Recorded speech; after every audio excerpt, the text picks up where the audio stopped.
bayaran ko yung, pag maka 100 ka, bayaran ko. Sabi ko, oy, sige, ito, para magsikap daw ako.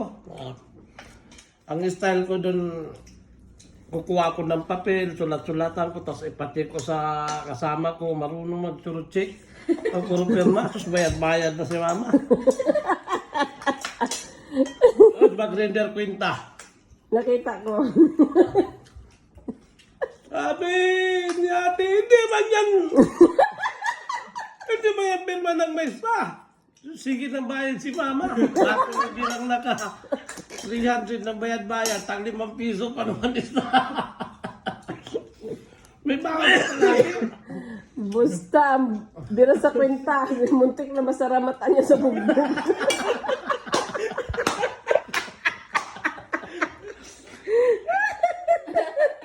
Kahit ko ba?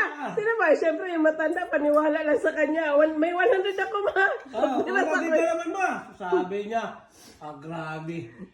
Makaunor rin ka. Sabi niya, makapaso na gito. Kaya makapaso na daw siya. Ano ka paso ba? Makakit siya ng stage. Ito na ngayon nangyari. Hindi pa basta. Shane, puro pula yung card ko. Sabi ni mama, bakit yung puro pula yung card mo? Sabi ko, ma, holiday yan. Ngayon,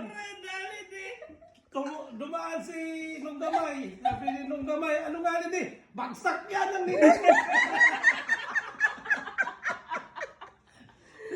Kapit-bahay pa namin yung nagano. Bugbog na naman siya. Sabi niya, hindi talaga ako sigurado na pasado to. Sabi, puntahan ko si Gamay. Sabi yung, saan na ninong Gamay? Pasado man eh. Ay, Diyos, bagsak na ninding. Holiday yan. Sige, man siyang papirma sa ako. Sige, magkugbayad 100. Tapos, pag-render kwenta, bagsak di ay. Wala talaga sa ayos.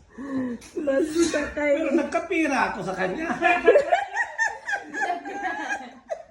Pero nabugbog ka naman sa huli. Ganyan lang talaga eh. Ganyan yung mga Pilipino eh. Nadakaw muna bago. Makulong eh. Oo. Nadakaw muna tayo bago makulong. Tapos labas naman. Ang sweldo.